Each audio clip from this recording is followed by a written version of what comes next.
There are stories that sound too strange to be true. Whispers passed from healer to healer, carried by time like the scent of herbs in an old monastery. "One glass," they said, "and the body begins to remember." At first, no one believed them. How could something so simple restore youth, smooth the skin, and awaken a glow thought to be lost forever? Yet, in every ancient civilization, from Egypt to Tibet, from the deserts of Judea to the mountains of Japan, there existed a drink, humble, clear, and sacred, said to contain the essence of rejuvenation itself. They called it the living glass. It wasn't made in laboratories, nor sold in gold-labeled bottles. It was made with elements older than time: water, light, salt, and faith. The story begins not in science, but in silence, in the moments when the heart aches for renewal, when we look at the mirror and wonder where our radiance has gone. For centuries, humankind searched for elixirs and creams, serums and secrets, believing that youth was something to be chased outside the self. But the ancients knew rejuvenation begins within, not with what we apply to the skin, but with what we whisper into the soul. They believed that every cell listens, that the body responds to vibration, to energy, to emotion, and that certain mixtures, infused with the right elements, could awaken the sleeping intelligence within us. One glass, they said, and the skin remembers. One glass and time bends. One glass and the body begins to glow again. It sounds crazy, doesn't it? But isn't it always the unbelievable that hides the truth? Once scientists laughed at the idea that thoughts could change matter.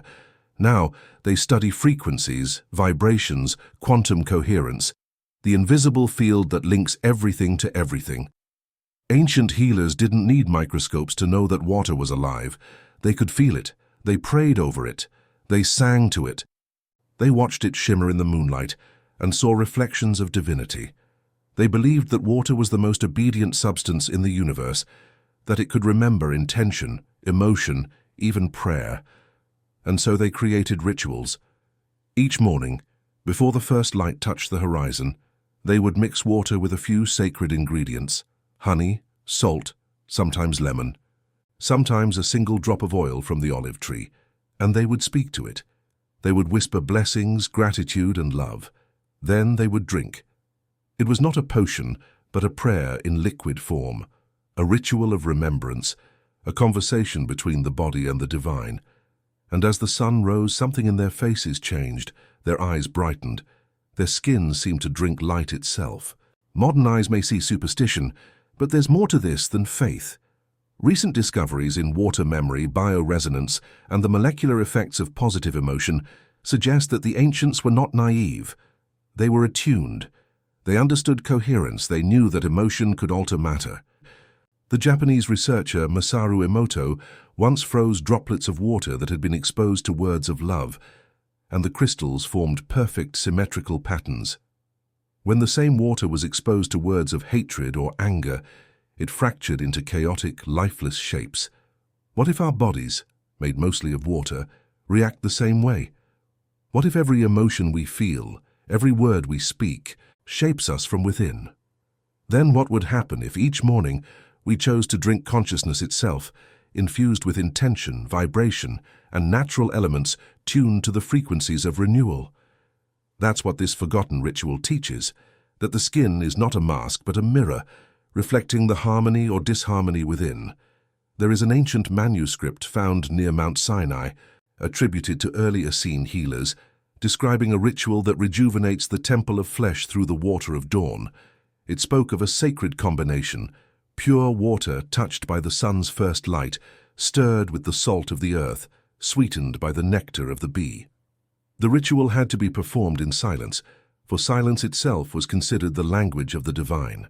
The text said that the mixture should be held in both hands, and that before drinking, one should whisper a single phrase: "As within, so without. As above, so below." In that moment, they believed the elements aligned. The water received the light, the salt anchored it, and the honey carried it through the bloodstream like golden fire.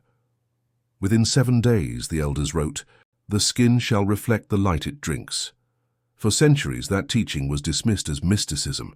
Yet when modern science began to measure the electromagnetic properties of water exposed to sunlight, something astonishing was found. Water absorbs solar photons and stores them as structured energy, forming what some call the fourth phase, a crystalline, gel-like form that exists inside every cell. This structured water enhances the flow of electrons, the very current of life. It's what gives skin its luminosity, its vitality, its glow. The Essenes may not have known the language of electrons, but they knew the language of energy. When they said the water drinks the light, they were describing the same process biophysicists now call photonic absorption. When they said the honey carries it through the blood, they described glucose transport, fueling mitochondria, the tiny suns within us. What science now measures, they once felt in their prayers. But the ritual was more than chemistry.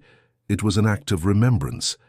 Each morning, as they drank this living glass, they were not trying to look younger. They were trying to remember youth itself, not the age of the body, but the state of the soul when it is in perfect harmony with creation. That's the real secret. Rejuvenation is remembrance. Healing is remembrance. The cells do not age because of time. They age because of forgetting light, forgetting silence, forgetting how to listen to the inner rhythm that once guided every heartbeat. When you restore that rhythm, when you infuse the body with elements that resonate with creation, the cells begin to remember their origin. They awaken, they rebuild, they glow. In ancient Japan, monks of the Shugendo tradition practiced a similar ritual using spring water collected before dawn. They believed that the early hours carried divine frequency, that the air untouched by thought was filled with kami, the life spirits. They would mix the water with a single drop of fermented rice and a pinch of salt blessed by the temple priest. Then they would drink facing east. Their faces, witnesses said, carried an aura, not of youth in years, but of vitality in spirit. Modern researchers studying these monks noted that their skin remained remarkably firm, their eyes clear, even into old age. Perhaps coincidence, or perhaps the same ancient pattern: water, light, salt, and gratitude. There is something profoundly humbling in realizing that every civilization, no matter how distant, discovered the same truth in different languages. The Egyptians called it the drink of the gods, mixing water from the Nile with honey gathered during the full moon. The Greeks spoke of ambrosia, not as myth, but as a liquid that restored balance to the humors of the body. The Sufis of Persia drank zamzam, the water of purity, prayed upon and shared during dawn meditations. The Tibetans infused snowmelt with crushed jade and salt from the Himalayas. Always the same message: nature provides, if we know how to listen. But perhaps the most intriguing detail across all these traditions is the number 7. 7 days, 7 nights, 7 cycles of light and darkness. Why 7? In sacred numerology, 7 is the number of completion, of divine harmony between spirit and matter. In biology, skin cells renew approximately every 7 days in their outermost layer. In scripture, creation itself unfolds in 7 phases. Could it be that the ancients encoded not a superstition, but a biological rhythm of renewal? 7 days for the body to respond, for the frequencies to align, for memory to return. 7 days for the divine architecture within us to rebuild its temple. It's easy to dismiss such stories as myth, yet myth is often the oldest form of science. It carries truths that logic forgets to measure. And in an age when we've separated the sacred from the scientific, perhaps what we've lost is not knowledge, but reverence. Reverence for the simple things that hold the codes of life: the lemon which carries the sun's fire, the salt which holds the memory of oceans, the honey which captures the patience of flowers, the water which mirrors the soul. Each ingredient, when understood beyond chemistry, becomes a messenger, an element of divine communication. So when someone tells you, 1 glass and your skin rejuvenates in 7 days, they're not selling you a miracle. They're inviting you to remember, to return to a state where your body listens again, where your cells, tired of absorbing chaos, finally receive harmony, where your thoughts for a moment become prayers. The ancients would say, do not drink it in haste. Hold it, look at it, see your reflection, speak gratitude into it, even if you don't yet believe. Because belief is not the cause and it's the bridge. Once you drink with intention, the body understands. It does not question, it aligns. The first time you do it, nothing dramatic may happen. The water feels ordinary, the taste familiar, but somewhere deep inside, in the invisible cathedral of your cells, a quiet reorganization begins. The molecules align differently, the frequencies hum softly, the blood carries a new rhythm, and the skin, that sacred organ that reveals everything the soul hides, begins to respond.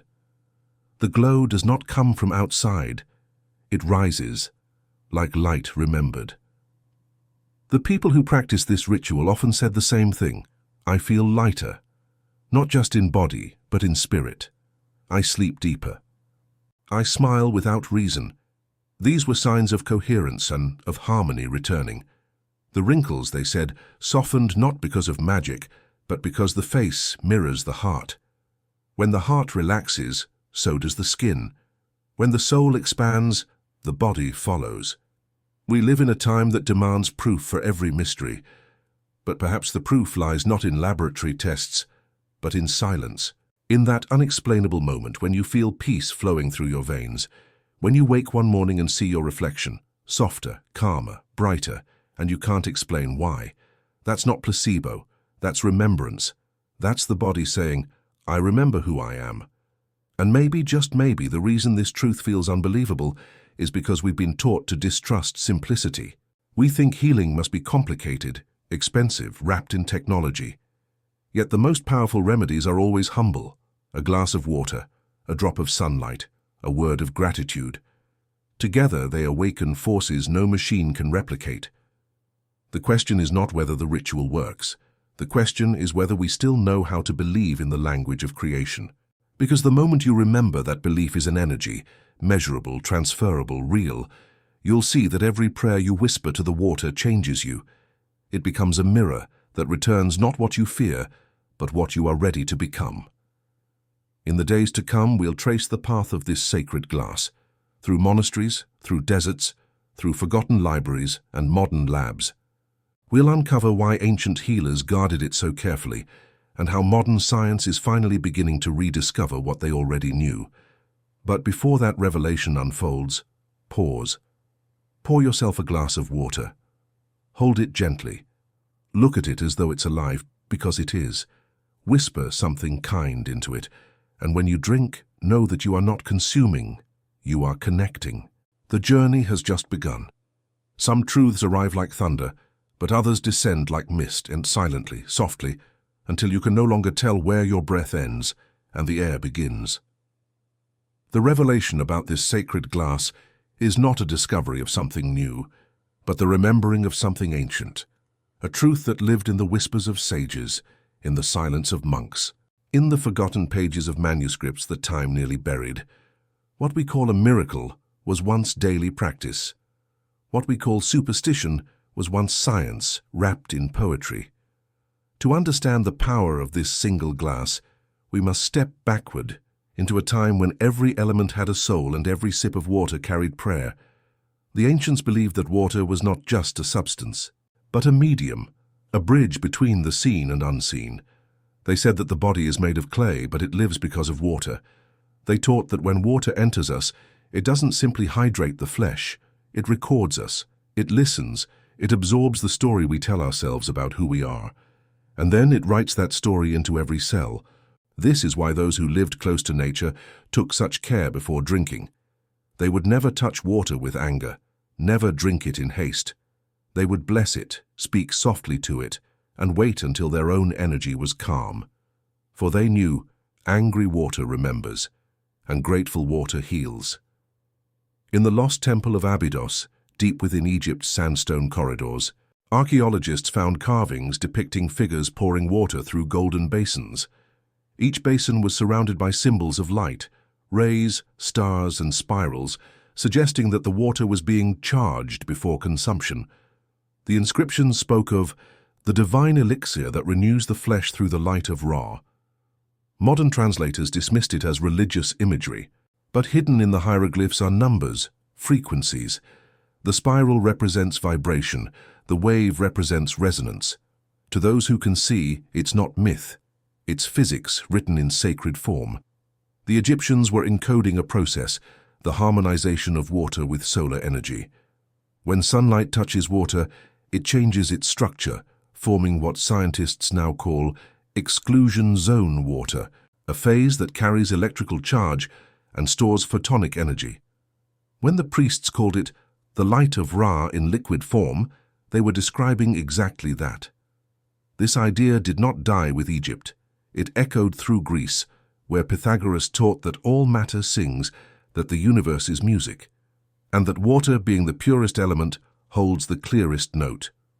The philosopher Empedocles spoke of hydor theon, divine water, that could restore harmony when imbued with sound. His students would gather around fountains, chanting specific tones while dipping their hands in the flow, believing that the vibration of their voices imprinted healing patterns onto the liquid. Centuries later, this became the foundation for sacred chanting, mantra meditation, and even Gregorian hymns, sound as a carrier of intention, water as its messenger. Now imagine this. Each morning, you stand before a glass of water. The surface is still, waiting. Around you, invisible frequencies fill the room, light from the sun, sound from your heartbeat, electromagnetic whispers from your thoughts. Science tells us that every cell emits a faint biophotonic glow, and every thought releases measurable electromagnetic waves. When these frequencies meet water, they interact, they interfere, amplify, and organize. So, in that simple act of holding a glass, you are shaping it. You are encoding it with the energy of your inner world. When the ancients said, "Speak love into the water," they weren't being poetic. They were describing a direct energetic exchange. And what of the other ingredients? Honey, salt, lemon, each chosen not for flavor but for vibration. Honey, the golden blood of flowers, is saturated with solar energy. It is antibacterial, antifungal, and, more importantly, alive. In its raw form, honey never decays. It vibrates at a frequency close to that of the human heart. When mixed with water, it amplifies coherence, it brings order to chaos. Salt, on the other hand, carries the memory of oceans. It grounds, it stabilizes the electric flow of water, transforming it into a conductor of life. The ancients used sea salt not just to preserve food, but to preserve energy. They knew that salt held the structure of creation itself, crystal lattice reflecting the geometry of the cosmos. And lemon, that radiant fruit, is the alchemy of sunlight and earth. Its acid awakens the body, triggers cleansing, and balances the internal pH. But beyond chemistry, lemon carries the symbolic essence of renewal, sourness transforming into vitality, decay turning into freshness. Together, these elements, water, honey, salt, lemon, form a trinity of harmony, energy, grounding, and renewal. This combination is more than a recipe. It's a microcosm of creation. Water as spirit, honey as soul, salt as body, lemon as the breath that connects them. When you drink it consciously, you are reenacting the act of creation inside yourself. That is the true meaning of rejuvenation, to be reborn from the elements that made you. Hidden in the Dead Sea Scrolls, there's a passage rarely discussed, the so-called Scroll of the Radiant Waters. It speaks of a practice performed by healers near Qumran. Each dawn, they drank from the vessel of renewal, that their faces may shine and their hearts may remain pure. The text describes the mixture almost identically, water, salt, honey, and insists that the intention must be gratitude, not vanity. For those who drink in pride, as it warns, their reflection shall fade. Only those who drink in humility awaken the light. The priests believed that purity of heart altered the molecular resonance of the mixture. Modern studies echo this in unexpected ways. Water molecules arrange themselves differently when exposed to positive emotion, forming hexagonal patterns associated with structured energy. What they called purity, we now call coherence. The deeper revelation, however, lies not in ingredients, but in alignment. Every ritual of rejuvenation shared one hidden law: alignment between the body's inner water and the earth's outer water. The ancients knew that human beings are tides in miniature. Our blood, our lymph, our cells, all move in rhythms governed by the moon. This is why the best time for the ritual was dawn or twilight, moments of transition between light and darkness, when the veil between frequencies thins. In those moments, the body becomes more receptive, the water within more open to resonance. When we align our inner tide with the Earth's, healing accelerates. There is an experiment, performed in silence by monks in the Himalayas, that illustrates this perfectly. They would place 2 bowls of water in separate rooms, one blessed, one untouched. The blessed bowl would be prayed over, sung to, infused with mantra. The other would remain ordinary. After 7 days they would freeze both. The blessed water formed intricate, luminous crystals, symmetrical, vibrant, alive. The other remained dull and chaotic. The monks didn't call it science, they called it truth. Water reflects what we are, they said. If your reflection is love, you become light. Now we begin to see the hidden pattern behind the phrase, your skin rejuvenates in 7 days. It is not an exaggeration. It is an encoded teaching. The skin, being the largest organ and the most visible, is also the body's mirror. It reveals the harmony or disharmony within. When we restore coherence to the water inside us, the skin responds first. The dullness fades, not because of external repair, but because light begins to travel freely again through the tissue. Biophotonic emissions increase, collagen synthesis stabilizes, and blood circulation harmonizes. Science describes it as improved hydration and reduced oxidative stress. The ancients described it as light returning to the temple. Different words, same phenomenon. One of the most mysterious accounts comes from the monastery of Saint Gerasimos in the Judean desert. In the 14th century, travelers wrote of monks whose faces seemed illuminated even in candlelight, their skin, described as clear as alabaster and soft as morning dew, defied their years. They attributed this not to youth but to devotion. Each morning, they drank a glass of water prepared before sunrise, mixed with a few grains of salt and a drop of honey gathered from desert hives. The ritual was simple but sacred.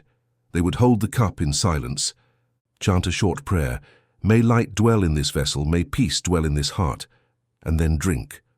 When asked why they did it, the abbot replied, "Because the soul that remembers how to drink light does not age."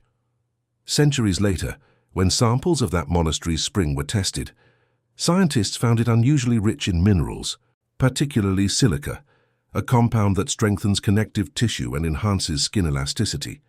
Coincidence, perhaps, or confirmation that nature and prayer often meet halfway. But the most profound revelation lies in what happens when intention meets element. Modern researchers studying biowater, the structured water inside living cells, discovered that emotion can alter its conductivity. In experiments measuring electromagnetic coherence, subjects who entered meditative gratitude produced measurable changes in their body's hydration frequency. The more coherent the emotional state, the higher the structural integrity of intracellular water. This means that peace literally organizes matter, harmony literally beautifies. When the ancients said, "Faith makes you radiant," they weren't speaking metaphorically. They were describing biophysics. It's no wonder then that those who practiced this ritual often spoke of side effects beyond the skin. They reported calmness, focus, even visions. One healer in the Andes described seeing threads of gold moving through her hands after drinking. Another, a Sufi mystic in Persia, said the water sang in his veins. When asked to explain, he said, "When you drink light, it sings." These were not hallucinations. They were heightened perceptions of the energy flowing through the human biofield, the same energy now measured as heart coherence and brainwave synchronization. And yet, despite all this knowledge, the world forgot. Industrialization replaced ritual with routine. Water became a commodity, stripped of reverence, bottled without prayer. Honey was processed, salt bleached, lemons sprayed with chemicals. We began to drink unconsciously, to consume without connection. And the more disconnected we became, the duller we felt. The glow faded, not just from our skin but from our hearts. Now, as we rediscover what the ancients knew, a new harmony is forming between science and spirit. Biologists like Gerald Pollack describes structured water as the foundation of energy within the cell. Physicists talk about coherence fields that organize biological matter. Neurocardiologists measure gratitude as an electromagnetic frequency that synchronizes the brain and heart. Each of these discoveries is a translation of an ancient truth: intention shapes matter. The glass you hold each morning is not a container, it's a mirror. So here is the revelation in its purest form. Rejuvenation is not about reversing time, it's about restoring resonance. Every cell in your body is an instrument in a grand symphony. When the instruments fall out of tune, through stress, fear, toxicity, the music distorts. The skin becomes dull because the harmony inside has fractured. But when you bring coherence back, through light, gratitude, and nature's elements, the music returns. The glow you see on your face is the reflection of that harmony. Imagine your morning ritual transformed into prayer. You wake early before the world stirs. You pour water into a glass and add a pinch of sea salt, a spoon of honey, a squeeze of lemon. The water shimmers faintly in the first light. You hold it, breathe deeply, and whisper words that calm your heart. You thank the water for carrying your intention. Then you drink slowly, feeling it flow down your throat, spreading warmth through your chest. In that moment, you are not drinking a mixture, you are drinking memory. You are aligning the water within your body to the water of the earth, to the light of the sun, to the vibration of love itself. That is not superstition. That is resonance. The ancient healers would say, when the glass is blessed, the body remembers. When the body remembers, the soul rejoices. And perhaps that is why, after 7 days, people began to see the change, not just in their faces, but in their presence. The eyes clearer, the voice softer, the skin luminous not from vanity but from peace. For peace, when embodied, becomes beauty. You may call it energy, vibration, or divine frequency. The name doesn't matter. What matters is the feeling that arises when you honor the elements, when you treat the act of drinking not as consumption, but as communion. The moment you do, you'll sense the same truth that every ancient civilization once knew, that God hides in simple things, in the water, in the light, in you. This is the revelation. The sacred glass was never a secret recipe. It was an invitation to remember your divinity through the elements that sustain life. One glass, one prayer, one heartbeat at a time. Transformation never happens in the light of noise. It happens in the quiet, where the soul finally hears itself. After the revelation comes the shift, subtle, invisible, yet undeniable. The ritual, once a curiosity, begins to weave itself into the rhythm of your life. You start to feel the world differently. The same water that once quenched thirst now feels alive, like a gentle current moving through you with purpose. You begin to notice that when you drink with intention, your body listens. It's as if the glass has become a tuning fork, vibrating your entire being back into harmony. And then something extraordinary begins to unfold, not as magic, but as memory awakening. On the second morning, you catch your reflection in the mirror and see a softness that wasn't there before. It's not youth in the physical sense. It's light, a quiet luminescence that seems to come from within. You can't explain it, but you feel it, an inner cleansing, not only of the body, but of thought. The tension you carried in your face begins to ease. The lines that once felt etched with worry begin to look more like rivers of experience than scars of time. You realize that rejuvenation is not about denying age, but about embodying grace. And grace has a frequency. By the third day, you begin to feel warmth in your chest after drinking. It spreads like sunlight through the ribs, soft, golden, and alive. Your heartbeat feels steady, almost musical. You breathe more deeply. The glass of water becomes a reminder, not of what you want to fix, but of what you already are. The honey tastes sweeter, the salt more grounding, the lemon sharper but purer. You start to realize that the transformation is not coming from the elements, but through them. They are merely mirrors, reflecting the energy you are now allowing. There's a story from the archives of Mount Athos, a monastery that has guarded silence for over 1,000 years. The monks there practice a ritual nearly identical to the one we've rediscovered. Before dawn, they drink from a glass prepared with water from the mountain spring, honey collected from the monastery's hives, and a pinch of sea salt carried from the Aegean. The act is silent, deliberate, they never rush it. One monk, Father Arsenios, once described it in his journal. Each morning, I drink the elements that God used to form the world, water from his breath, salt from his tears, honey from his light. When I drink, I remember, I too am made of these things. He wrote that after 7 days, his dreams changed. He began to see colors in silence, to feel warmth in prayer, to sense light beneath his skin. It is not the glass that changes me, he wrote. It is the silence that opens me to what the glass reveals. Science, without knowing it, describes the same process in biochemical terms. When structured water enters the cells, it restores electrical charge to the membranes, improving communication between them.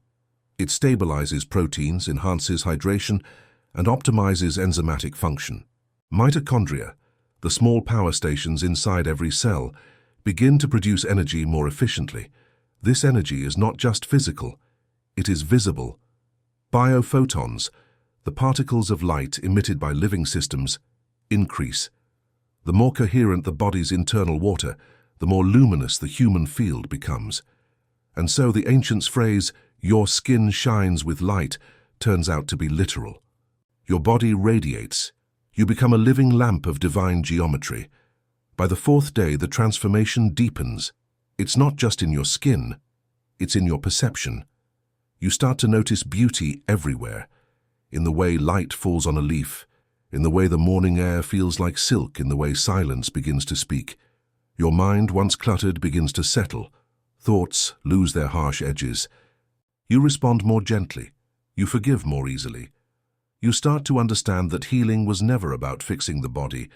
It was about remembering wholeness. The ritual is teaching you this, sip by sip. In ancient China, Taoist masters practiced something similar called shui jing gong, the art of water essence. They taught that when a person drinks consciously, the water becomes a messenger of balance. One Taoist text from the Han dynasty says, "He who drinks with calm heart nourishes the stars within. He who drinks with chaos feeds the shadows." It was said that when the inner water is calm, the face reflects the heavens. The practice was part of longevity training, reserved for monks and physicians. They believed that the secret to vitality lay not in medicine, but in mastering the harmony between body water and cosmic rhythm. And yet, this practice, now forgotten, lives within you every time you drink consciously. The transformation begins when your mind stops doubting and your heart starts listening. You start to feel a relationship with what you consume. Food no longer feels mechanical. It becomes sacred. You begin to understand what the sages meant when they said, "You are not what you eat, you are what you bless." By the 5th day, the physical signs become more noticeable. Your skin feels smoother, your eyes brighter, your energy steadier. But more important than appearance is the sense of peace that arrives uninvited. You no longer wake with anxiety. You rise with gratitude. You begin to feel that your body is no longer your enemy. It is your ally, your temple, your companion on this divine journey. The ritual has softened the edges between your spirit and your flesh. You start to understand that rejuvenation was never about turning back time. It was about reuniting what time had divided. The transformation is spiritual, but it is also measurable. Your breathing slows. Your nervous system balances between the parasympathetic and sympathetic states. Your cortisol drops. Your heart rhythm becomes coherent. When these align, the brain enters alpha and theta frequencies, the same states associated with meditation, creativity, and cellular regeneration. The body repairs itself more effectively.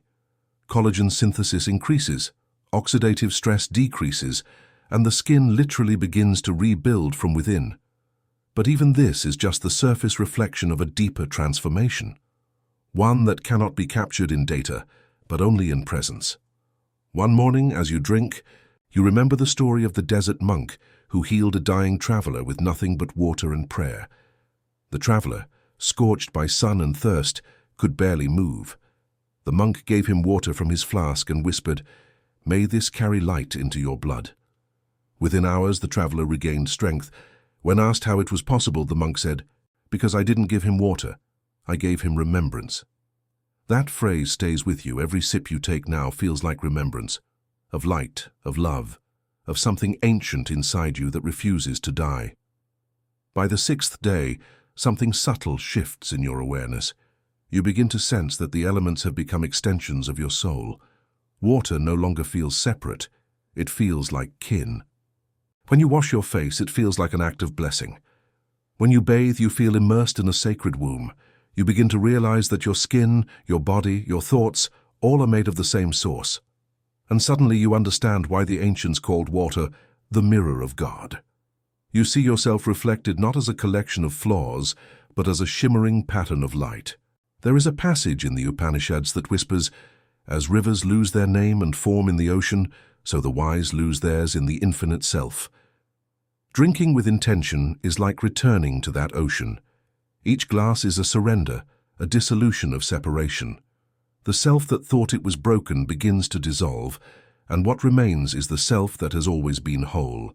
You begin to realize that youth, beauty, and radiance are simply the body's way of expressing alignment with the divine. On the 7th day, the transformation completes its first cycle. You wake before sunrise, feeling something luminous in your chest. The air feels charged as though it carries a song. You prepare the glass with reverence: water, honey, salt, lemon. You hold it and whisper gratitude. When you drink, you close your eyes and feel the flow. Cool, alive, electric. The water touches your throat, your heart, your stomach. Every cell seems to sigh in recognition. You feel as if light is pouring through you, washing away layers of forgetfulness. And when you open your eyes, the world looks new. Or perhaps you are seeing it as it has always been, but through eyes that have remembered. That morning you notice that your skin catches sunlight differently. It glows, yes, but not with vanity, with peace. You touch your face and it feels soft, warm, alive. You smile, not out of pride, but out of awe. You realize that this glow is not something the ritual gave you, it is something it revealed. It was always there, waiting beneath the noise, hidden beneath the forgetting. The water did not change you, it reminded you. This is the transformation, the crossing from separation to unity, from consumption to communion, from seeking to remembering. And as you move through your day, you notice something else. People look at you differently. They pause not because of appearance, but because of presence. Your energy feels lighter, calmer, magnetic. You've become a quiet beacon, a reminder to others of something they've also forgotten. You are no longer just drinking the sacred glass, you are becoming it. In the hidden monasteries of Mount Kailash, where the air hums with silence, the monks teach that transformation becomes permanent only when it is shared. To keep the light, you must give it, they say. And so, after your 7 days, you begin to pass it on, not by preaching, but by presence. You share the story of the glass not as dogma, but as a whisper. Try it. See what happens. Some will laugh, some will ignore it, but a few will feel the truth vibrating in your words. They will try, and the cycle will continue because transformation, like water, cannot be owned. It must flow. That is why the ancients hid their wisdom in rituals instead of writings. Paper decays, monuments crumble, but rituals survive through repetition. Every time you drink with intention, you become part of an unbroken chain, the same chain that connected Egyptian priests to Tibetan monks, Greek philosophers to desert healers, mothers to children. Each act of remembrance keeps the current alive. You now understand that the sacred glass was never about the ingredients. It was about the relationship between element and emotion, between intention and creation. It was about returning to the forgotten art of reverence. Because when you reintroduce reverence into something as simple as drinking water, you reintroduce holiness into your life. And when your life becomes holy, your body follows. The skin glows because the soul glows. The heart slows because peace has returned home. Transformation, then, is not the end of the ritual. It is the beginning of a new way of being. You will never again drink unconsciously. You will never again look at water and see just water. You will see a mirror, a messenger, a teacher. You will remember that the divine speaks in simplicity. And each morning when you hold your glass and see the light reflecting on its surface, you will know that you are looking at yourself, pure, radiant, eternal. The journey from curiosity to revelation has become realization. You no longer believe in the ritual. You are the ritual. The elements live within you. And the glow, that gentle radiance that now follows you, is not youth reclaimed, but divinity remembered. Awakening is not the end of transformation. It is the realization that there was never a beginning. It is the remembering that everything you sought was already here, flowing quietly beneath the surface of your ordinary days. The glass you held each morning was never only water, honey, salt, and lemon. It was the condensation of a truth too vast to be spoken and too intimate to be taught. The ritual, now familiar, has become less about ingredients and more about awareness. It no longer feels like something you do, it feels like something you are. The line between the sacred and the mundane begins to dissolve, and what remains is light moving through form, consciousness drinking itself, the eternal seeing itself reflected in a single shimmering drop. You begin to notice that the world has slowed, or perhaps you have. The sound of morning feels like a hymn now. The kettle, the birds, the wind brushing against glass, all of it part of the same orchestra that your heart now plays in harmony with. When you lift the glass, you feel it vibrate faintly, as though the molecules themselves anticipate your gratitude. The moment your palms touch it, the field of your heart seems to hum in recognition. You have become attuned to subtle things, frequencies that once passed unnoticed. You can sense the water's structure, the honey's warmth, the salt's stability, the lemon's fire. You are not merely preparing a drink. You are orchestrating an alignment between the visible and the invisible. And somewhere in that alignment, divinity happens. This is awakening, when the external act reveals the internal truth. You realize that what the ancients meant by healing was not the fixing of what is broken, but the remembering that nothing was ever truly broken. The body, the mind, the soul, they were never separate entities, only different expressions of the same current. You see now why every sacred culture treated water as holy. They were not worshipping the element. They were acknowledging the reflection it offered. For in water, everything returns to truth. It mirrors perfectly, without judgment, without distortion. It is pure awareness, accepting all it touches. Modern science, with its instruments and equations, has begun to glimpse what the mystics always knew. At the subatomic level, matter is not solid, it is vibration. Fields within fields, frequencies woven into form. The body you inhabit is not fixed, but fluid, a symphony of oscillating light. When you drink the sacred mixture, you are not simply hydrating tissue, you are retuning the orchestra. The honey carries the tone of harmony, the salt conducts the rhythm, the lemon awakens the spark, and the water translates it all into the language your cells understand. Resonance. Each sip becomes a note in the song of your own becoming. On the 8th day, a subtle realization dawns. You understand that this practice was never about rejuvenating the skin. That was merely the metaphor, the visible echo of something far greater. What is truly rejuvenating is the awareness that every moment is new, that every breath is a birth. You begin to live differently. You speak with more kindness. You move with more grace. You eat slower, breathe deeper, listen longer. Even the spaces between words feel alive. When you encounter another person, you can sense the vibration of their field, the way their inner water resonates or resists. You start to see beyond appearances, beyond stories. You see light trying to remember itself. In ancient Kabbalah, there is a teaching that every drop of water contains the memory of creation, the vibration of Yehi, the command, let there be light. To drink consciously is to participate in that moment again, to renew creation within your own being. The sages taught that when a person remembers their divine origin, the face becomes luminous because the inner light no longer hides. You can see this now. Your reflection has changed, not because time reversed, but because the veil thinned. You no longer look for miracles outside yourself. You have become the miracle. One morning, while holding your glass, you feel tears rise, not of sadness but of recognition. You remember something without words, a memory of being water, of flowing endlessly, of reflecting the sun without effort. The tears fall into the glass, and for the first time you understand the meaning of offering.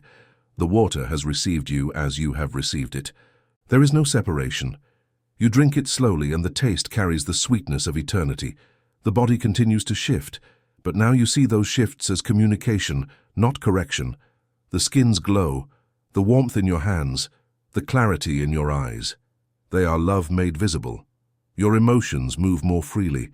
Anger dissolves faster. Sadness softens into compassion. The ritual has rewritten your nervous system to operate on gratitude. You no longer resist what comes. You allow it, trusting that all is alignment in disguise. This state, the union of awareness and form, is what the ancients called the luminous body, or the vehicle of light. It is not mystical poetry. It is the biology of enlightenment. Your cells, now hydrated and coherent, become mirrors for the field of consciousness itself. You carry light more efficiently. You absorb sunlight differently. You breathe differently. The subtle current that flows through you, what the Chinese called qi, the Indians prana, the Greeks pneuma, moves without obstruction. You can feel it, like a gentle stream under your skin. The more you align with gratitude, the stronger it flows. And the stronger it flows, the more your physical reality reflects it. Health, serenity, synchronicity.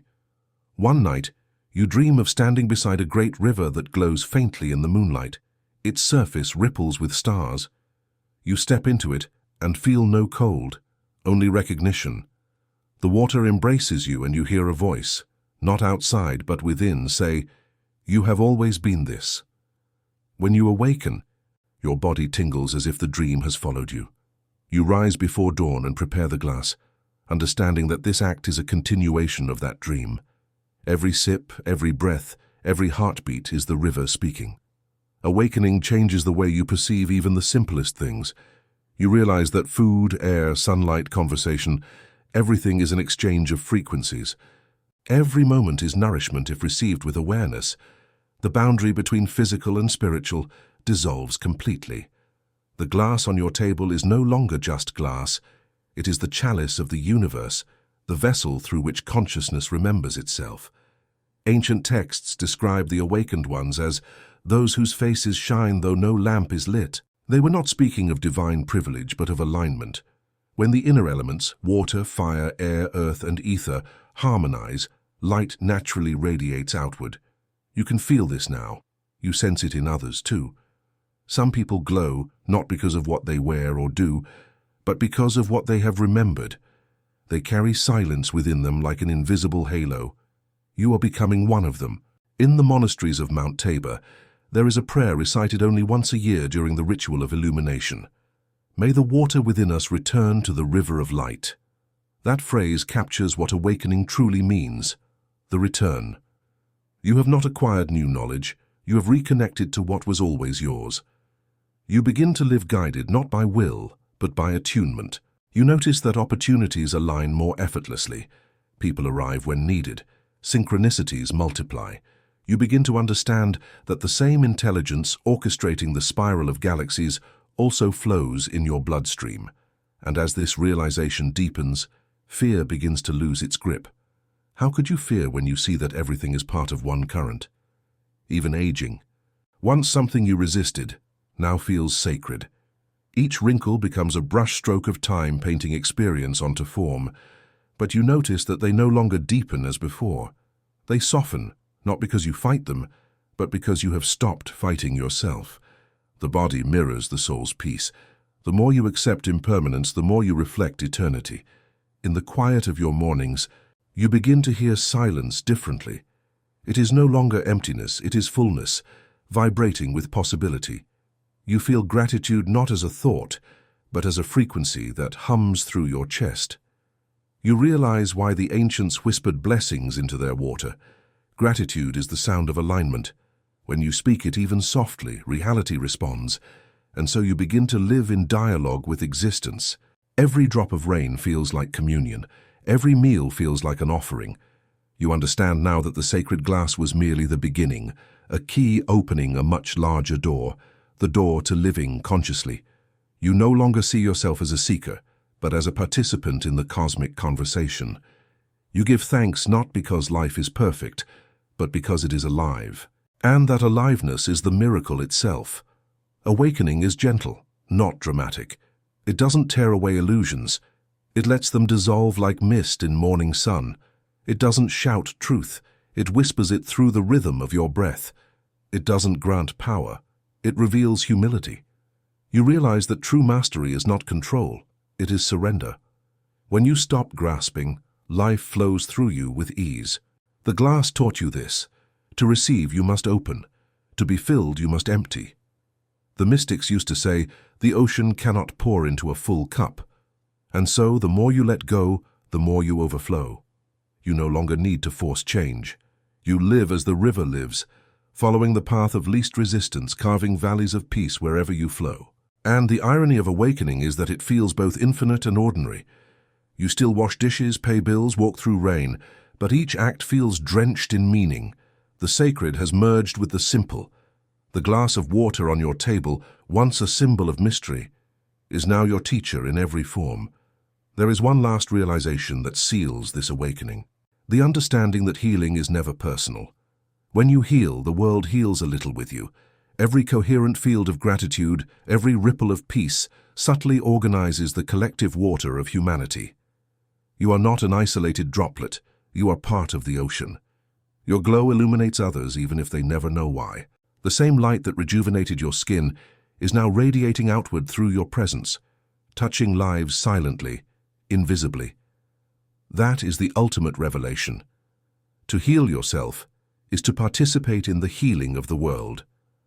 And as you stand one morning, the sun rising through your window, you realize there is nothing left to search for. The ritual continues, but it is no longer a practice. It is life itself. You lift the glass and the light bends through it, painting rainbows on your hand. You smile, knowing that this light was always yours. You drink, and in that moment, you feel the universe exhale through you. There is only one movement now. Breath, light, water, and awareness flowing as one. The body glows, the heart quiets, the soul expands. You have become what you sought. You are the sacred glass. When the journey returns to silence, what remains is reflection. Not the reflection of glass or water, but the reflection of consciousness, clear, vast, and still. It is here, in this final stage, that the truth of all you have lived and remembered settles into your being like light at dusk. You no longer chase healing, nor do you wait for miracles. You have understood that both were always within you, waiting only for your stillness to reveal them. The sacred glass, once an act of curiosity, has become a mirror of your evolution, from seeking to seeing, from believing to knowing, from separation to oneness. Now, as you hold it once more, you realize you are no longer drinking to become something. You are drinking to honor what you already are. The mornings feel different now, not brighter or quieter, but deeper, as if each sound has found its right place in the orchestra of existence. The light filters through the window, touching the surface of the water, and it feels like a dialogue between heaven and earth. You lift the glass, not out of habit, but out of devotion. The salt no longer tastes of the sea alone, it tastes of time, of tears, of resilience. The honey is not sweetness, it is memory, condensed sunlight. The lemon's sting feels like truth, sharp, cleansing, necessary. And the water, the eternal witness, carries all of it, the sweetness, the salt, the sting, into the unity of your being. You drink slowly, aware of each sensation, feeling the elements dissolve into you until there is no distinction between the external and the internal, between ritual and life. Reflection is not nostalgia. It is the grace that comes when you see the pattern behind everything. You begin to understand why this ancient ritual existed in so many forms across the world. It was never about the specific ingredients. It was about the remembrance of unity through simplicity. It was about transforming the ordinary into the sacred through awareness. The Egyptians, the Essenes, the monks, the mystics, they all knew that divinity hides in plain sight, that the sacred is not a place but a perception, that holiness does not visit, it awakens. And you, through this journey, have become one of its awakeners. The face in the mirror has changed, yes, but not in the way you once hoped. It is not merely smoother or brighter, it is softer.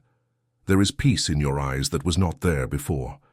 You notice how you look at yourself differently now, without judgment, without hurry. The same face that once carried stories of fatigue and striving now carries stillness, as if it knows that nothing needs to be achieved anymore. You touch your skin and it feels alive, but what truly moves you is the realization that you are touching the living temple of consciousness itself. Every cell feels awake, humming with quiet joy. This is the real rejuvenation, the return to aliveness, to awareness, to the original state of gratitude that precedes thought. You think back to the first day, the skepticism, the curiosity, the disbelief that something so simple could do anything profound. You remember how the world taught you to seek healing in things complicated, expensive, external. And now, after walking through revelation and transformation, you understand why the ancients wrapped their wisdom in simplicity. Because simplicity humbles the mind. It silences the ego that wants formulas and complexity. Only in simplicity can the soul whisper, and only in silence can the whisper be heard. The glass is now empty, but you feel full. The act of drinking has become meditation. You no longer need words or instructions. You don't analyze the process anymore, you live it. You know that every element you consumed carries a reflection of something infinite. Salt, the memory of the oceans. Honey, the kindness of nature. Lemon, the spark of renewal. Water, the consciousness that connects all life. And as you internalize them, you realize that your body too mirrors the same architecture as the cosmos. Stars as cells, galaxies as organs, the pulse of the universe beating through your veins. The glass was never separate. It was a map leading you back to this truth. And yet, as profound as the understanding is, reflection brings humility. You see how long you lived asleep, how easily you forgot your connection to the sacred. You see how modern life, with all its noise and speed, distances us from what truly sustains us. But instead of guilt, you feel compassion. For yourself, for the world. You realize that forgetting was part of remembering, that even disconnection was a lesson in return.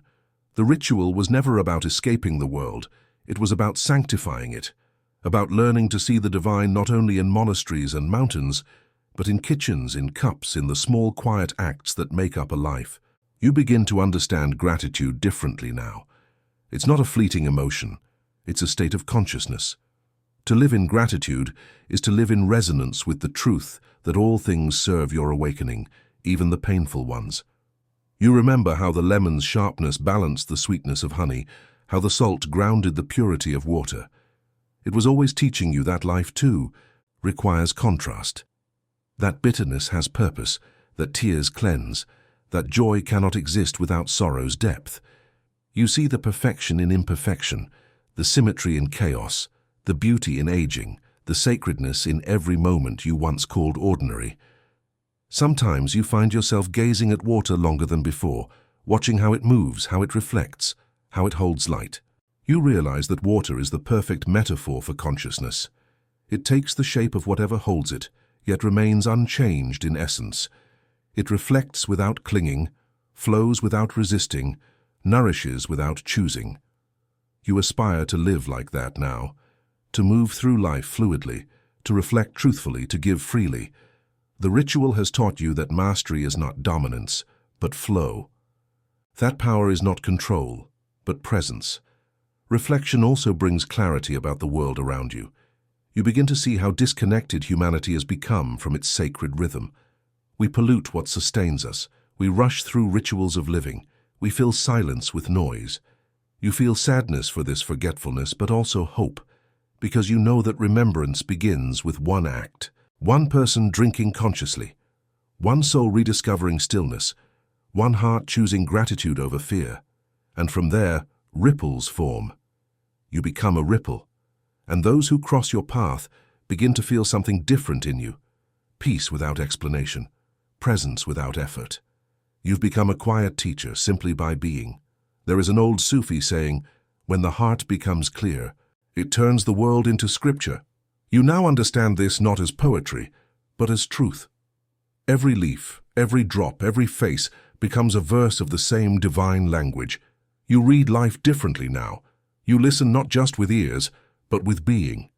You begin to notice signs that feel like gentle confirmations, sunlight refracting on glass in the same pattern you saw in meditation, a stranger's smile reflecting your own peace, the sudden stillness of wind as if nature pauses with you.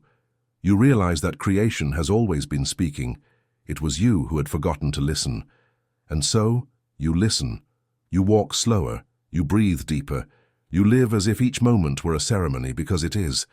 You start blessing your food, your home, the people you meet, not through words, but through awareness. You realize that everything changes when you see it as sacred. The energy shifts. The ordinary glows. You begin to sense that the entire purpose of the ritual was to teach you this one thing, that life itself is the ceremony, and your consciousness is the priest. As you reflect on the days that passed, you notice how seamlessly the ritual dissolved into your being. You don't need reminders or rules anymore. You drink water, and it feels like prayer. You wash your hands, and it feels like renewal. You speak, and it feels like energy moving through sound. You love, and it feels like light taking form. The boundary between spirituality and daily life is gone. There is no separation, only flow. You realize that enlightenment was never a distant summit. It was the recognition of this flow in everything you do, and when you look at yourself one evening, under the dim light, you smile, because the glow that once surprised you has become natural. It's not the glow of youth, it's the glow of presence. You've stopped fearing time because you've begun to live in eternity, where every moment is now and now is infinite. You understand why the ancients said, the soul does not age. The body may change its shape, but the light that animates it remains unaltered. And that light, steady, soft, eternal, is what now shines through you. In reflection, you realize the ritual was never meant to end. It wasn't a 7-day practice. It was the seed of a lifelong remembrance. The elements may stay the same, but you have changed, and through you the ritual changes too. Some days you may add herbs or flowers, other days you may simply hold the glass in silence. What matters is not the form, but the awareness behind it. The sacred doesn't live in recipes, it lives in attention. And so as you sit quietly, holding the final glass of this journey, you feel immense gratitude, not only for the transformation of your body, but for the awakening of your soul. You realize that this was never about healing something broken, but about seeing that nothing was ever lost. The water was always alive. The light was always within. The voice of divinity was always whispering beneath your thoughts, waiting for you to listen.